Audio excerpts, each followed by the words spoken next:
Terima kasih Anda masih bersama kami. Bagi Anda yang baru saja bergabung, kami hadirkan kembali 3 berita utama pagi ini.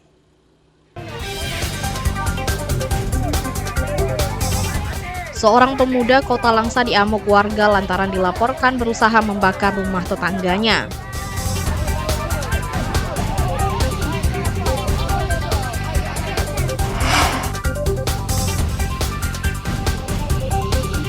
Kampus IAIN Lok Semawe membuka ruang kepada calon kepala daerah berkampanye di lingkungan kampus dengan sejumlah ketentuan.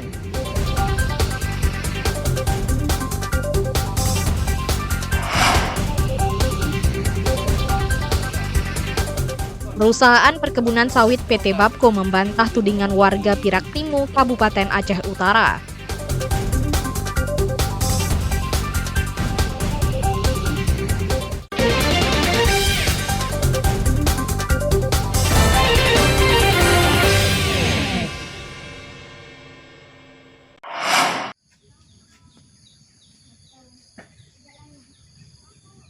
Sejumlah jalan penghubung kecamatan di Kabupaten Pidi Jaya rusak parah. Beberapa bagian badan jalan seperti kubangan kerbau lantaran sudah lama tidak diperbaiki.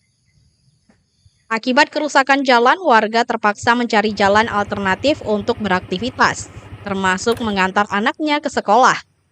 Namun, jalan alternatif lebih jauh sehingga butuh waktu lama untuk sampai di tempat tujuan. Kondisi jalan penghubung Kecamatan Ulim ke Kecamatan Merah 2 dan Kecamatan Bandar 2 kondisinya sangat memprihatinkan. Jika musim hujan, genangan air di lubang mencapai 40 cm, bagaikan kolam renang mini. Kerusakan jalan paling parah terjadi di beberapa desa seperti Desa Menasah Masjid, Alu Kemiki dan Sarah Manelo Sandeng.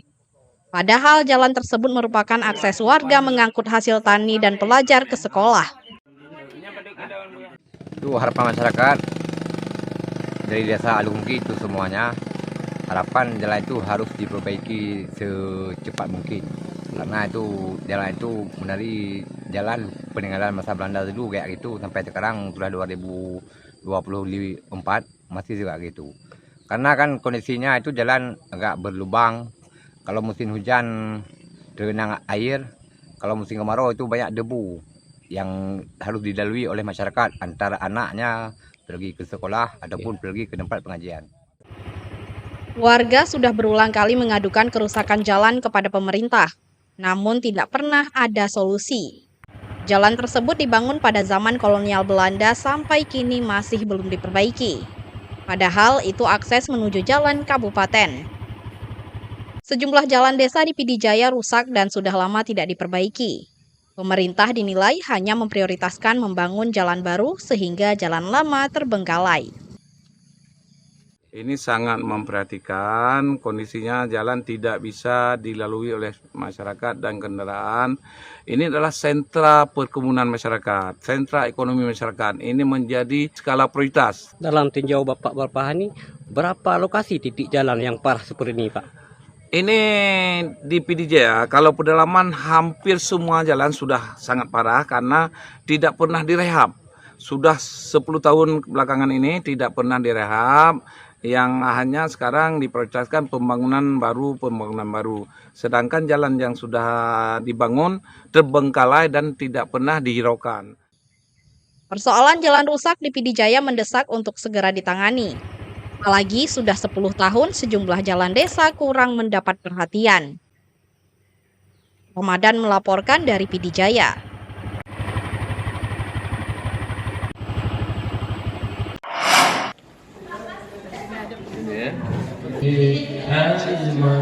Rumah Sakit Umum Daerah RSUD Aceh Singkil akhirnya memiliki ruang inap jiwa.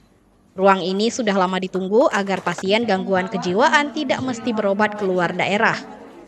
Penggunaan ruang inap jiwa diresmikan penjabat Bupati Aceh Singkil pada Selasa siang. Dengan dibukanya ruang rawat inap jiwa, pasien akan lebih mudah berobat tanpa harus perlu ke tempat yang jauh. Ruang rawat inap jiwa melengkapi pelayanan kesehatan masyarakat Kabupaten Aceh Singkil dan sekitarnya. Dengan demikian, pelayanan kesehatan kepada warga dan pasien semakin lengkap. Artinya kita bisa membantu dan melayani masyarakat kita yang selama ini mereka harus mendapatkan pelayanan itu ke Banda Aceh. dengan jarak tempuh antara 14 jam sampai dengan 18 jam ke Banda Aceh dengan biaya yang luar biasa, sangat besar saya pikir. Nah di sini hari ini kita sudah bisa melayani. Jadi ruang rawat inap jiwa ini ada 4 kamar. Jadi juga perlu lagi kalau bisa penambahan.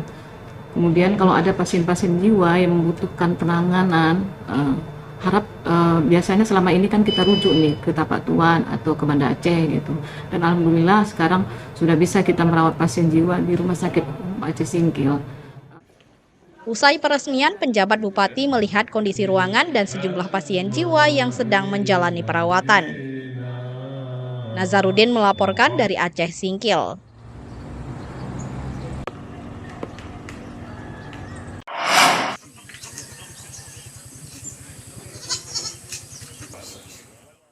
Keluhan dan protes warga Gampung Pirak, Kecamatan Payabakung beberapa waktu lalu terhadap tindakan perusahaan perkebunan kelapa sawit ditanggapi oleh PT Babko Kebun Pirak. Perusahaan menyatakan kehadiran mereka justru telah membawa dampak ekonomi di daerah sekitar. Normalisasi saluran di areal perkebunan yang dituding warga menyulitkan petani dianggap sebagai kesalahpahaman. Penggalian saluran justru untuk mempermudah aliran air agar kebun dan sawah warga tidak tergenang saat musim hujan. Kerusakan jalan desa akibat penggalian parit serta larangan pelepasan ternak ke dalam lahan perkebunan yang dianggap mempersempit ruang gerak warga juga dinilai kurang tepat. Bahwa parit itu sudah ada sejak lama, beberapa tahun yang lalu sudah dibuat, Pak. Jadi kita hanya membuat program itu hanya cuci parit. Dan program cuci parit itu memang untuk kita buat supaya ketika penghujan air kita itu lancar, Pak, mengalir.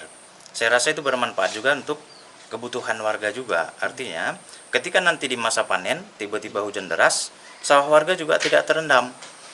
Ternak yang lepas liar tidak terkontrol, Pak. Jumlahnya ribuan ekor, Pak. Dan ini sangat merugikan kami sebagai manajemen. Tapi biar bagaimanapun, Pak, kita akan hidup berdampingan dengan masyarakat dengan harmonis. Kita adakan solusi tetap. Larangan pelepasan ternak oleh petugas perusahaan dilakukan untuk mencegah ternak warga terdampak bahan kimia seperti pupuk, serta agar lahan perkebunan sawit tidak berubah fungsi menjadi lahan penggembalaan ternak. Tim Liputan melaporkan dari Aceh Utara.